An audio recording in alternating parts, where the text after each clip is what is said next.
Bonjour à tous, mon nom est François Letarte, bienvenue sur ma chaîne JDR D30, une chaîne consacrée aux jeux de rôle sur table, l'autre vie de rôliste. J'ai le goût de faire un retour généralisé sur un module en particulier, un module d'aventure qui est écrit à la base pour Donjon 5e édition, puis aussi sur l'utilisation de modules dans le contexte inusuel qu'est le jouer en parascolaire. Ok, donc je vais vous parler de A Delve in the Cave. Ça, c'est un nom qui est sorti souvent depuis l'été passé, depuis presque un an, tu sais. Depuis quand j'ai décidé de dire, ok, je prends un module, puis j'essaye ça cette année, de prendre une aventure pour tous les groupes parascolaires que j'aurais eu. D'expérience, en tout cas, j'en ai tiré différentes affaires. Fait que je vais vous parler de A Delve in the Cave. Je vais vous parler de l'expérience en général. Ça se peut que ce soit un peu décousu, là, mais en tant que tel, c'est ça. Je vais vous parler de ça. A Delve in the Cave, une aventure écrite par Jamie Chambers. Un gars qui est dans le monde du jeu de rôle, que j'aime bien. Il veut dire, écoute, il a écrit des affaires intéressantes. Je pense que l'affaire la plus intéressante que j'ai vue de ce gars-là, c'était la première mouture du système Cortex que je trouvais bien intéressante. Un jour, je vais peut-être y revenir, qui sait. Mais c'est ça, ça me tentait de l'encourager. Tant qu'à avoir un module, j'ai pris un tierce partie, pas quelque chose d'officiel des Wizards of the Coast. Non assez d'argent, c'est là, tabarnak. Fait que là, j'ai pris un tierce partie pour l'encourager. Ça avait l'air d'une belle aventure. Ça en est une, en fait. C'est ça. En tout cas, je vais faire ma critique, là. En gros, A Delve in the Cave, pour vous spoiler toute la patente. OK. Le théâtre de tout ça commence dans un village appelé Val des Ombres, du moins c'est le même que je l'ai traduit, dans lequel il y a des cas des créatures de l'ombre qui arrivent, il y a des cas de possession, puis toutes sortes d'affaires. Les personnages vont là, ils font leur enquête, mais qu'est-ce qui se passe en fait? C'est qu'en fait, cet endroit-là, anciennement, était habité par le monde des ombres. Il y a des aventuriers qui sont arrivés, qui ont fait un ménage là-dedans. Et ils ont réussi à repousser les créatures de l'ombre dans un autre univers, dans un univers parallèle où il y a des ombres. Le magicien qui était à la tête du groupe a créé un sort pour protéger le village. Puis, à sa mort, quand il était rendu vieux, il est allé se réfugier dans une caverne dans laquelle il s'est arrangé pour que sa dépouille soit un peu ce qu'il fallait pour protéger, devienne un bouclier magique pour pas que les ombres reviennent. Pendant des années, des décennies, voire des siècles, les gens allaient fêter leur protecteur, Bryn Brenin, qui s'appelle, pour le remercier de les protéger, mais au fil du temps, la tradition s'est perdue. Les gens ont un peu oublié pourquoi que ça allait bien dans leur village, jusqu'à temps que la dépouille de Bryn Brenin perdait un peu de son efficacité, ce qui fait que là, il commençait à avoir, dans les temps récents, là, au niveau de l'aventure, des visites de créatures des ombres. Pendant ce temps-là, les créatures des ombres ont enlevé un enfant pour en faire un humain, pour en faire un magicien, parce qu'il y avait besoin d'un magicien pour faire un rituel. Fait qu'ils l'ont comme enlevé, puis ils ont fait un brainwash pour les mettre de leur côté, puis dans le fond, le magicien essaye de dissoudre ce qui reste de la dépouille de Bryn Brenin pour ouvrir la porte sur le monde des ombres et qu'ils reviennent envahir la place. C'est un peu ça, l'agenda de l'adversité. Donc, l'aventure en 3 actes. Ça commence dans le village. Je vais comme un peu commenter chacun des actes. Donc, dans le village, les joueurs ont ramassé des infos. Le parti enquête. Écoute, j'ai un peu, dans les différentes interventions dans lesquelles je parlais de ça, je parlais un peu de mon opinion de ce genre de scène-là. Il y a ça souvent dans des aventures de jeux de rôle. La partie enquête. Tu dois découvrir qu'est-ce qu'il y a. Les rumeurs, jusqu'à temps que tout ça finisse dans un bain de sang. T'sais.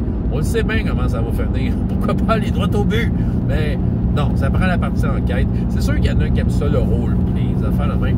Puis je dis que le village est quand même fourni pour des occasions de roleplay. Là. Entre autres, il y a quand même des détails sur ses habitants.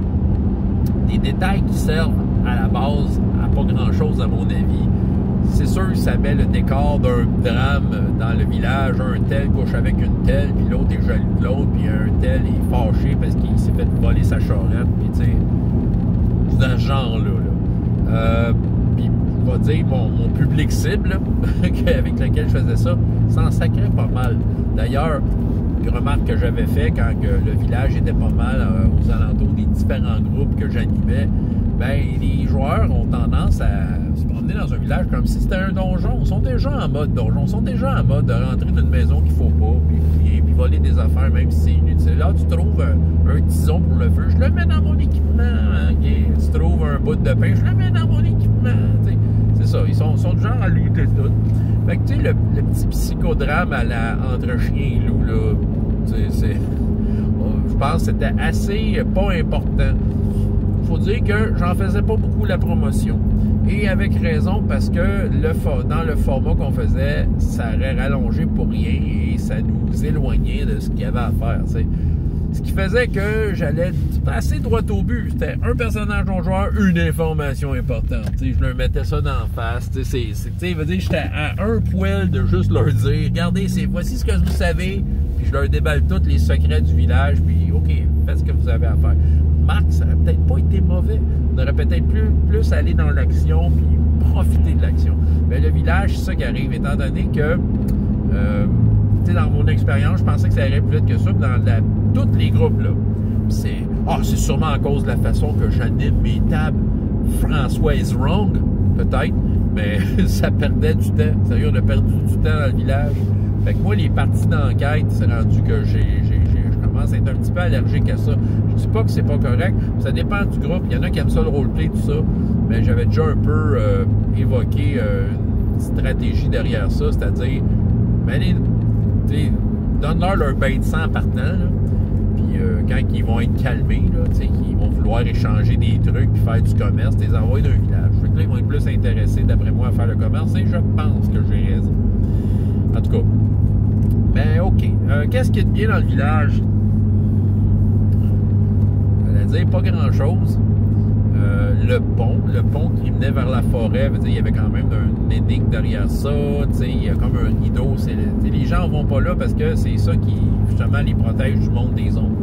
Fait que ça, c'était une affaire qui était assez intéressante. Il y a un apothicaire pas loin du pont qui, je pense, en tout cas, je ne sais pas si c'est le même dans l'aventure, je me souviens plus dans l'aventure comment il est présenté, mais à toutes les fois que je l'interprétais, c'était comme peut-être l'habitant du village qui avait les idées les plus claires sur ce qui se passait, sans comprendre entièrement. Lui aussi était dans le mystère, mais peut-être qu'il se situait au niveau des personnages joueurs en termes de lucidité, tu sais. pour comment lucides qui étaient les personnages joueurs, ça c'est une autre histoire.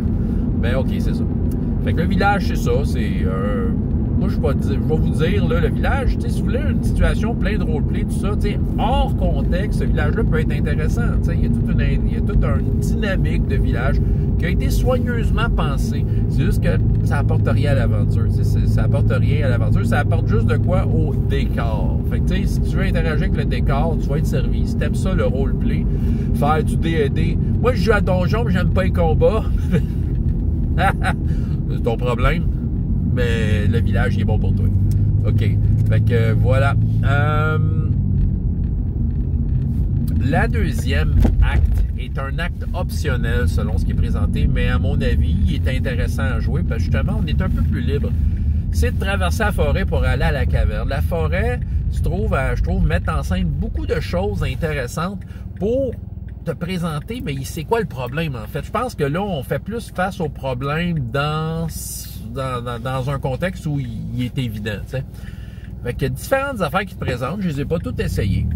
Mais c'était selon les groupes que je prenais, ce qui m'intéressait le plus. Mais je pense que l'affaire que j'ai pris pour tous les groupes que je trouvais intéressant, c'est qu'il y a une dryade.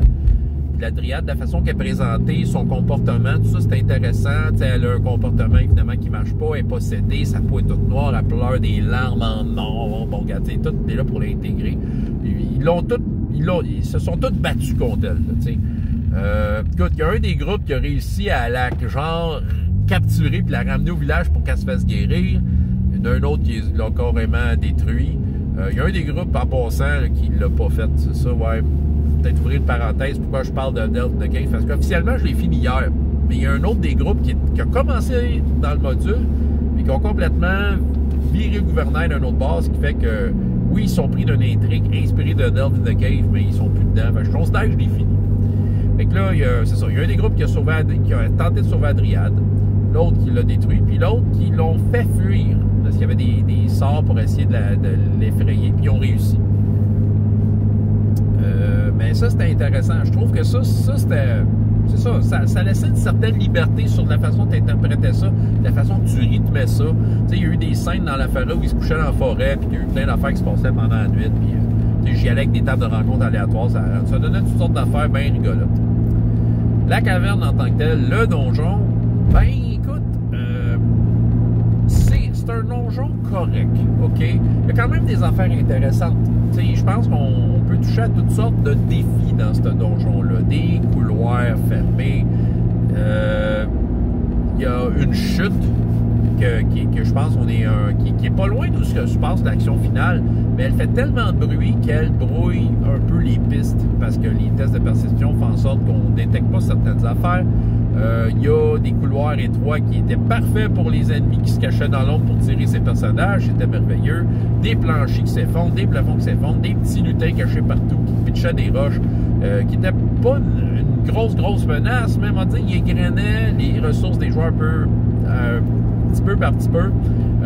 Tu avais une elfe noire que tu pouvais sauver, que tu avais le choix de sauver, qui était comme une ennemie, mais que tu pouvais mettre de ton bord.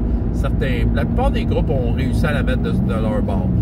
Tu avais une espèce de place qui était un peu le portail entre le monde des ombres et le royaume des personnages, qui était bien intéressant aussi à interpréter, parce que ça expliquait bien des affaires, d'où ce que ça venait, il venait d'où le problème, en tout cas, c'est ça. Puis le boss de la fin, il est en train de faire son rituel d'une place où, bon, il y avait comme une pente en plein de boue, c'était difficile de grimper là, il y avait des lutins qui essayaient de te pousser dans le lac. Le boss de la fin, veut dire, il essayait de faire son rituel. Ça a été approché de plein de façons différentes. En gros, c'est une aventure qui donne pas ben de cadeaux à la fin. Il faut dire que c'est une aventure de premier niveau. Mais en gros, c'est standard. C'est pas la meilleure aventure que j'ai faite. Mais pour une aventure qui a un peu de tout, c'est correct. Ce qui fait que peut-être je vais la refaire un jour. Je ne le sais pas. Ça n'a pas été ma préférée. Mais je pense que Jamie Chambers a quand même bien pensé son affaire parce qu'il y a tout. Un village où tu peux faire plein de roleplay avec des choses, une forêt qui peut arriver plein d'affaires, puis une caverne avec toutes sortes d'épreuves et d'énigmes intéressantes sur comment l'explorer puis tout ça. Ce qui est intéressant de ce donjon-là, je pense, c'est les habitants du donjon ont comme un objectif. Ce qui fait qu'il y a de quoi qui est très harmonieux là-dedans. L'objectif, c'est d'attirer les personnages joueurs, en fait, les éloigner du boss final. Le boss final, ouais, il est tough, mais il peut être facile à battre. En éloignant les personnages, ça permet au boss final de ne pas être dérangé et de finir son rituel. Fait que, dans le fond, ce qui arrive, c'est qu'il y avait plein d'elfes des ombres qui apparaissaient de nulle part parce qu'on les voyait pas, qui tiraient ces personnages. Les personnages, leur soif de vengeance et évidemment de rouler des dés et des gros chiffres, leur courent après pour essayer de leur péter à gueule. C'est ça, fait que, ça fait que là, ils se promènent partout dans le donjon pendant que l'autre finit son rituel. Mais ils finissent tous par arriver à ce bonhomme-là, puis de le battre. Good.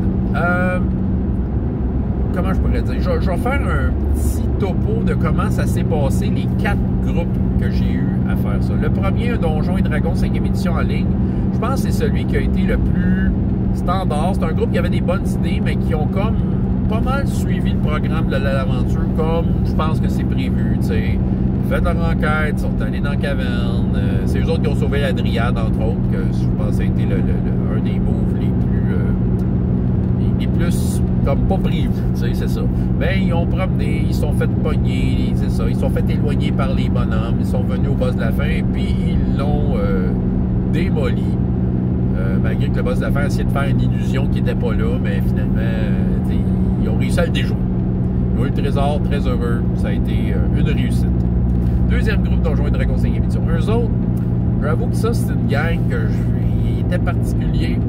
C'était des nouveaux joueurs, mais eux autres, ils n'étaient pas dans l'action. Ils étaient dans ils faisaient des théories un peu loufoques tout le temps.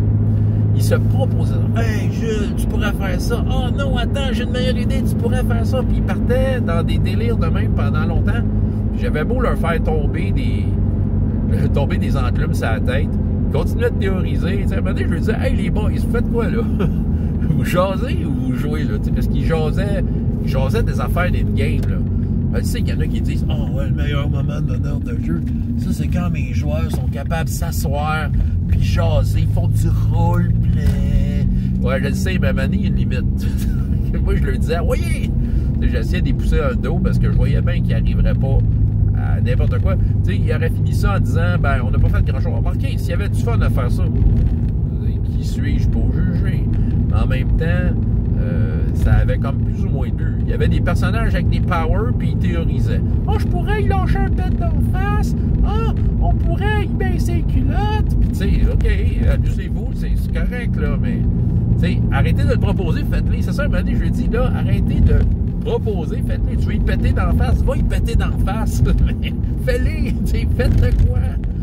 Puis c'est ça, puis il y avait un des joueurs qui essayait de faire des affaires, mais sauf que, tu sais, on dirait l'effet d'entraînement, il embarquait dans les théories. C'est comme, eux autres, là, à cause de justement leur théorisation, moi, vous dire, le sablier était viré. Fait qu'ils n'ont pas réussi à arrêter le magicien, ce qui fait que leur royaume a été envahi par le monde des ombres et ils ne pouvaient rien y faire. À la fin, ils essayaient de faire des affaires super héroïques pour arrêter le magicien, qui était acclamé par les créatures des ombres, qui disaient « Merci de nous avoir libérés et de nous ramener dans leur royaume. » Mais c'est ça. Si jamais j'ai à rejouer avec eux autres, ben leur problème, ça va être le monde des ombres. Et qui va avoir déclenché ça? Une gang de héros qui ne faisaient que théoriser. Ça leur apprendra à rien faire. Bon. L'autre gang d'hier, le monde des ombres a été remplacé par le monde cosmique, quelque chose que j'ai créé avec le temps, puis qui est intégré à RPGS. Bien excitant tout ça. Écoute, eux autres, en tant que tel, le plan, ils suivaient quand même relativement bien, tu sais, c'est ça. C'est juste que l'histoire du monde cosmique rajoutait un peu de piquant, parce qu'il y en a qui s'en mêlaient à ça, il y avait des problèmes. Eux autres, la fin, ça a vraiment été un plan, ça gauche. Je les ai laissés discuter, faites un plan. Ils avaient mis l'elfe noir à sauver, l'elfe des ombres à sauver, de leur bord. Puis, ils ont comme utilisé ça, ils ont bien utilisé ça. C'est ça qui arrive. Leur plan était tellement sa coche que quand ils sont arrivés à la fin, ils ont complètement berné le boss de la fin. Puis, ils ont gagné une initiative. Ce qui fait qu'ils ont comme démoli le boss. Écoute, en une shot. Ce qui a permis, parce que du côté du monde cosmique, il se passait des affaires.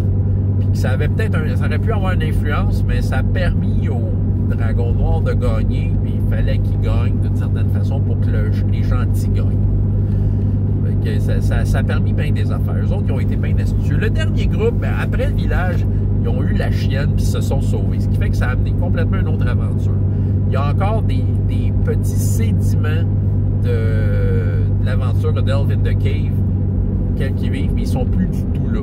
Carrément, eux autres, remarque que le moment où ils sont partis du village, ça a ouvert une porte sur quelque chose et j'ai trouvé ça trippant jouer avec eux autres. C'est ma gang de motivés, là. Puis eux autres, c'est ça qui arrive. Là, on était sortis du module, puis c'était pas mal le fun. Écoute, mes impressions, c'est que je pense pas réutiliser un module dans ce contexte-là. On perd trop le fil à un moment donné. On est comme trop pas sûr de ce qui se passe à un moment donné. On se perd. C'est ça que je dirais. On se perd. Tu sais, j'aimais mieux l'année passée que c'était très exigeant, mais c'était tout du sandbox un peu. Tu sais, j'y suivais dans leurs affaires.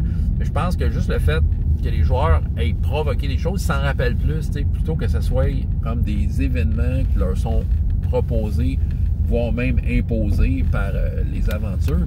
Puis même moi, des fois, j'étais mêlé, ils pouvaient se retrouver avec un objet que je me souvenais qu'on était bien enthousiaste qu'ils ramassent, mais comme 4 games plus tard, maintenant, on le savait comme plus, là, t'sais. On le savait pas comme plus, là, c'était quoi l'histoire, là. Fait que là, c'est ça, c'était pas... moi, je pourrais dire, il y avait une bonne idée derrière ça, de dire, on fait le même module tout le monde, fait que j'ai un seul document que je fais juste interpréter selon les groupes, mais au final, le contexte, il était pas idéal, c'est ça qui arrive, c'était pas le meilleur contexte pour diriger une aventure du genre, c'est ça, comme je dis, on perdait des bouts, c'est ça, on perdait des bouts, les arcs sais, dans une seule et même séance, un arc doit avoir comme... Faut que tu donnes des arcs qui sont assez significatifs pour se rappeler ce qu'il y a après, ou des petits trucs qui peuvent se régler en une seule et même séance. Mais tu sais, je veux dire, ma gang de chroniques oubliées, c'était 45 minutes de la shot. C'est pas long.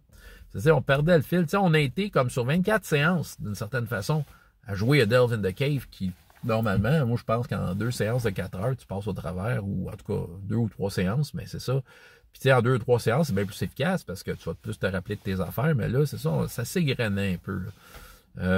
Ce qui fait que l'expérience me dit que, ouais, pas de module pour eux autres, tu sais. Des one-page dungeons, des affaires qui se règlent assez rapidement. Je pense que je préférerais leur présenter des trucs qui reviennent, tu sais, qui reviennent, qui finissent plus rapidement, plus quelques séances, puis faire d'autres choses, puis comme donner une impression qu'on vit des aventures. C'est ça, plutôt qu'une grosse aventure.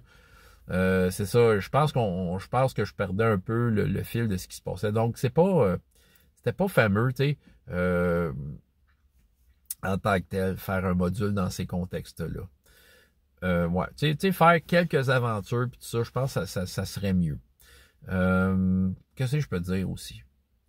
C'est ça, tu sais, de revenir peut-être à un côté plus sandbox. C'est plus au niveau de mon organisation pour pas que ça soit... pour que je sois efficace dans mon temps. C'est ça. Tu sais, de faire un module, c'était une question d'être efficace dans mon temps, de l'avoir lu une fois, de l'avoir étudié, puis après ça, juste de le runner. C'est vrai que c'était efficace, là. J'arrivais, je savais un peu dans quoi qu'on s'embarquait. Mais, tu sais, au point de vue qualité du scénario à la fin, c'était mieux l'année passée. Puis tu sais, le groupe avec lequel je pense que le scénario a le plus levé, mais c'est ma gang d'enthousiastes qui ont juste décidé de sacrer leur camp. Ils ont pris leur destin en main. Ils se sont dit, regarde, non, il se passe de quoi, puis ça nous dépasse. Fait que on va laisser faire ça. Fait que on va juste débarrer la porte. Est-ce qu'il y a quelqu'un, c'est ça? Il est de l'autre bord, l'ampli. C'est ça. Je vais juste attendre qu'il vienne chercher son ampli. Fait que tu vas le porter, puis tu reviens? Ouais. C'est bon. Donc, ouais, c'est ça. Mon fils est venu chercher son ampli Marshall. Bon, c'est ça. Bon, donc, je pense que c'est ça. Je pense que pour le parascolaire, les modules, c'est moyen. C'est le fun d'avoir fait de quoi de ça. Il y a moyen que je rassemble des idées d'un groupe à l'autre puis que je puisse m'inspirer des mêmes affaires. On peut faire comme, je sais qu'il y a le principe des épiques. On peut faire de quoi un peu du genre. T'sais, tout le monde se bat. En fait, j'y ai pensé une couple de fois. Genre, ce qu'un groupe fait a de l'influence sur l'autre groupe. C'est ça. Puis tout le monde se bat un peu contre le même ennemi. On pourrait faire ça parce que je sais qu'ils se parlent entre eux autres, ces groupes-là. Ouais. Peut-être. Pour ce qui est de Delve in the Cave, je ne sais pas si je vais leur faire comme j'ai dit. C'est une aventure bien fun et tout ça. Mais voilà. Moi, je pense que ça fait le tour de ce que j'avais à raconter. Par rapport à mon expérience module parascolaire, puis c'est ça, de quelle façon, en tout cas, j'ai parlé de différentes affaires. Si vous avez des questions, des commentaires, gênez-vous pas, là, envoyez-moi ça, puis je vais vous répondre là-dessus, mais c'est ça. Donc, c'était pas un bilan jeu de rôle jeunesse, il y avait comme un petit côté hors série, là, je voulais vous parler de Delve in the Cave, des modules, dans un contexte parascolaire, puis de ce que je pense des modules en général, je pense que, tu sais, j'ai voulu jouer le jeu du module, là. Puis, je sais pas, on dirait que ça me fait pas triper tant que ça. Fait que, tu sais, vous me verrez jamais faire des Storm King, Thunder, Frost Maiden, là, regarde, fuck, là, ça me tente pas. Je pense que il y a moyen de faire des affaires un peu plus libres. Puis une fois de temps en temps, tu te mets un petit quelque chose, dans mon cas, un petit one-page dungeon, puis, mais tu sais, que tu essaies de relier les points. Ce qui m'amène à dire que, puis là, je vais faire une grosse déclaration, je sais que je vais faire de la peine à du monde, là. Mais, tu sais, comment je pourrais dire, dans ma liste de souhaits de jeux de rôle à faire, il y avait Elric. Mais Elric, je voulais faire ça avec des modules, parce que je me suis dit, j'ai envie d'utiliser du lore que les gens ont pris le temps d'étudier, tout ça. Puis, avec l'expérience que je viens de vivre, je ne sais pas. Ben, c'est pas, je sais pas. Fait que je ne sais pas. Fait que oui, je voudrais le faire avec des modules, mais à quel point je suis prêt à faire ça, là. Puis je voudrais faire ça justement plus libre. Sauf que, malgré que je suis un grand connaisseur d'Elric, j'aurais besoin d'une béquille pour faire vivre ce monde-là. Là, je tombe dans le je le sais pas. Je ne sais pas, j'aurais les reins assez solides pour ça. En tout cas, je pense que ça prend du temps. Remarque, avoir du temps, je ferais les modules. tout cas, je jongle, mais là-dessus, je vais vous laisser. C'est une longue vidéo. François Letarte, JDR de 30. Et jusqu'à la prochaine fois, il y a autant de plaisir dans la vie que dans les jeux. Au revoir.